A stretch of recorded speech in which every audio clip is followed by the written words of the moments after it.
Aujourd'hui, je vais vous parler d'une légende urbaine qui, avec les joies d'internet, a beaucoup fait parler d'elle. Il s'agit d'une image qui aura littéralement terrorisé tous ceux qui l'ont vue. Cette image nommée Smile pour JPG ou Smile.dog a été vue par quelques personnes qui admettent avoir vécu des phénomènes troublants après cela. Il n'y a aucune trace de cette image sur le net à l'heure d'aujourd'hui. Ceux qui l'ont reçue par mail et ne l'ont pas ouvert ne l'ont forcément pas sauvegardée, et pour ceux qui ont été en contact avec elle, n'ont pas préféré la garder. Tous en sont faits la même description. Apparemment, on y verrait quelque chose comme un chien illuminé par un flash d'appareil photo.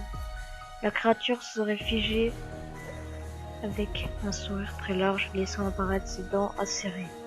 Il y aurait aussi en fond de la photo une main humaine difficile à percevoir car elle est troublée sur un fond noir.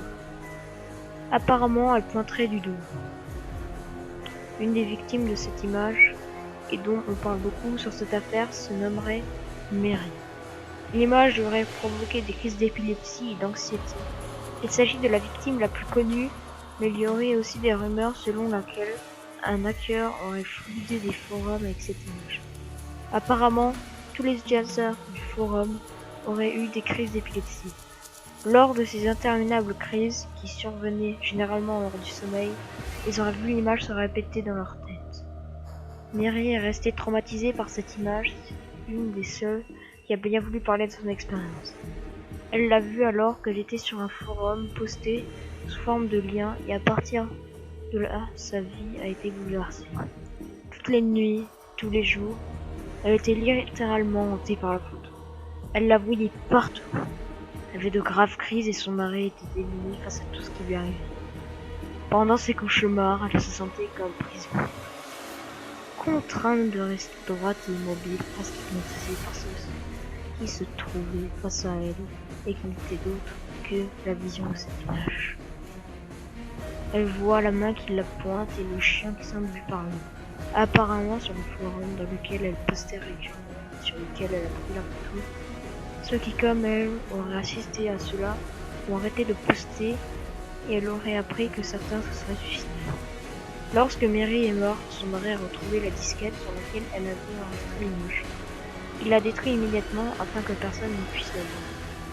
Fait étrange sur cette image et qui ajoute au fait qu'elle soit intéressante à mon sens. On ne trouve presque rien dessus.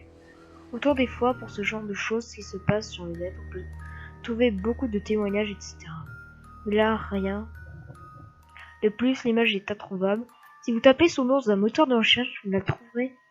Vous ne trouverez que des images qui correspondent vaguement à la description qui ont été données. Aussi sur Wikipédia, qui je le rappelle comporte des articles sur pas mal d'histoires de ce genre, aucun article ne parle de cette image. En effet, tous ceux qui auraient tenté d'écrire un article sur cette histoire s'est supprimé de la part du site en question. Je ne peux plus rien vous dire, je vous ai dévoilé toute l'histoire. J'espère que vous avez frissonné de peur, vous avez aimé. J'espère que vous avez pu un peu voir à quoi ça ressemblait avec les petites images qu'il y avait tout au long de la vidéo. Voilà, que j'ai plus rien d'autre à vous dire. J'espère que la vidéo vous aura plu. Franchement, même si Shadow n'est pas là avec moi, elle tient aussi à vous remercier, je pense. Vous êtes 15 abonnés maintenant. Quand même, on a sur notre vidéo où elle a raconté l'histoire de la petite fille qui fait peur, où elle tue tout le monde, où elle tue les passants, tu vois. Donc tu vois qu'ils la prenaient la voiture comme des pédophiles, hein, tu vois. Où elle les bute après. On a eu 100 vues. Franchement, on vous remercie, vous êtes géniaux, vous êtes les meilleurs. On se retrouve prochainement. Bon, je pense que bien prochainement, je vais faire un gameplay de Slender. Non, d'abord, je vais raconter l'histoire et ensuite un gameplay de Slender. Je jouerai. Bon, j'espère que tout ça vous aura plu. On se retrouve pour de prochaines vidéos. J'espère que vous allez avoir des cauchemars et vous faire attraper par le démon sous votre lit, le monstre là qui attrape les pieds, qui les mange et qui a des verrues entre les doigts. Bye bye.